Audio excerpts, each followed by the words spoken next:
Greetings, church. It's Kevin Duclairon. I am at, I guess, Lincoln Park. This is where I'm at right now. Behind me is the Arlene Schnitzer Concert Hall. Let me show you. And that's the concert hall. This is the Joseph Szymanski. I guess it's some sort of a statue, or the black statue over there. And that's the Roosevelt Hotel. You can see it over there. And let's see. On this side, on the left side, is the church, where you see those buses. That's one of the churches there. The monument is behind those trees, the Lincoln Monument, and then that's the. I think that's the museum over there. Anyway, there was a situation today at the 24-hour club, and I figured I better tell you guys because I wasn't expecting this.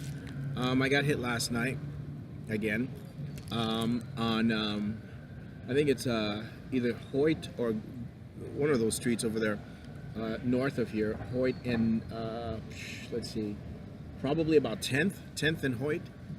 And I didn't say anything. I didn't even raise my voice because every morning, preaching against these people is it's just a pain in the neck, The day before, there was another hit, and I went to the police station to try to resolve it, and that didn't pan out to anything except for me just walking away. The day before, it was the same thing. It's just, every day it's the same hit. Last night I went to OHSU to see a doctor because I think I might have goldstones, and all I had to do was just give them a urine test, and they didn't swab it or anything, and so I'm waiting for the results to see if I'm gonna have to take medication or go back in and take a shot or something. I don't know, but that was yesterday. Last night, 6 p.m. I had to go to see the doctor. So along with that, this morning I had I was sitting in the steam room.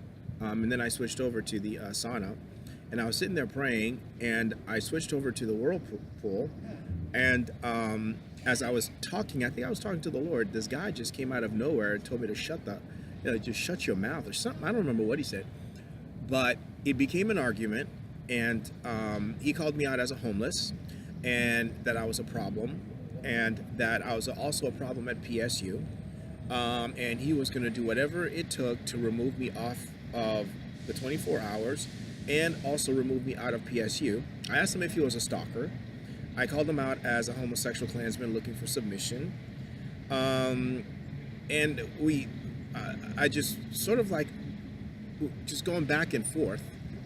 He's like, the accusation was every time you come in here, I have an attitude with him or with the people. And I go, no, I'm responding to the people. I didn't tell him that I was dealing with John MacArthur and Gabriel Franklin and I was listening to the voice of Melinda. I didn't tell him that I was dealing with the church.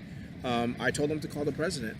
I didn't know what else to tell him. I mean, I don't know who the man is and who sent him, so I told him to send the president. He came out as a Gabriel Franklin representative. Anytime they do this with their mouth, and he kept on doing it, he did it about two times, I think 2 or 3 times. That was to alert me that that's who I was talking to. Gabriel represents the Queen. Okay, so, and the more I looked at him, the more he reminded me of William. So I have a feeling that this was a hit from the British, right? This was a hit from the British, and basically all I did was I referred him back to the government, the American presidency, and told them if they have a problem with me, they need to go to the president because I don't understand any of this anyway. I didn't deny the homelessness, but then I did tell him that it's you. It's your people that are homeless because you keep going from nation to nation and taking over people's lands. I mean, you should talk about homelessness, right? I mean, you have an island, why didn't you stay there? And basically I just, after I was done talking to him, I told him to just have a nice day and go on with your day, man, because I don't have any more to say. I didn't start the fight, he did, and that was the end result of it. I think this was purposely done because of the video that I did on controlling Africans and Christians. Let's talk about controlling Africans and Christians while I was on the bridge. And so I think this is probably, and one of the points was starting fights with the African, and starting trouble for the African. And so that, I guess that's what gave them the incentive, to start. I mean, I walk around the city and they're like this. I just came back from McDonald's and they're like this. The woman comes, and the mixed woman comes, and she slams the cup onto the counter. They do it on purpose. They're instigators. They're homosexuals. They're Klans people, and so it's constant the friction. We'll kick your ass. We'll kick your ass, and it's that be afraid. And it's just constantly, that constant. And for what purpose or reason, I have no idea. Nothing was accomplished by it.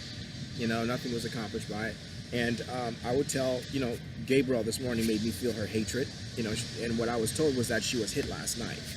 I didn't respond to that because it wasn't me. I had nothing to do with her being hit.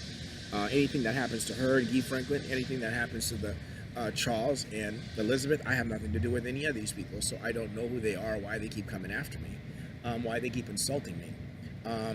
They kept on suggesting for me to go look for a studio, but I can't go look for a studio because the fight that I had, the last time I lived in a place where there was all these altercations that led to the courts, it wasn't a studio, so I'm not going to live in a studio. And furthermore, they're not opening the door for employment. So I can't really do anything. I'm a sitting duck. In order for me to continue with a regular life, they have to remove Gabriel and they have to remove John MacArthur. If they don't remove Gabriel, they don't remove John MacArthur, for me to keep in the gay community and the Klan, then I can't do anything. It's not me. So anyway, today is what day is today? Today is Thursday, the 25th, and it's in all of them. It's in the kids. It's in the adults. It's in the grandparents. It's in the children. It's just a mess. Okay. So you keep me in your prayers, church, and I'll be sure to keep you in mind. Okay, Father, thank you for this minute. May you bless the remainder of the day. May you watch over the things that are being said and done in this city against me and against the church. May you protect us when we can't protect ourselves. May you have our backs, because a lot of these hits come from the back, and we don't know what they're saying, what they're doing, and what they're conspiring to do against us, because they don't want us to be the church. They don't want us to lead the church. They don't want us to establish the church. So, Father, I pray that you'd listen and you'd hear and you'd protect us in the back. We don't know what Lucifer is putting in the heart and the mind of these people. We don't know how he's using the demons to misguide them and what promises he's making to them if they rebel. And so, Lord God, I pray that you will deal with these people and also protect your church while in the process. In Jesus' name, amen. All right, well, that was my my little check-in for the day, and hopefully you guys will continue to have a good time. They're having a huge shindig at the Pioneer Square Park. It's for the TriMet bus station. They've got these new buses. I didn't want to cause a scene or a disturbance because I already had my scene and disturbance earlier today. So Melinda suggested I do this video. So here it is. And I don't know where Grace is at. And I think that's it for now. If I need to catch up with you on anything else, I'll be sure to let you know.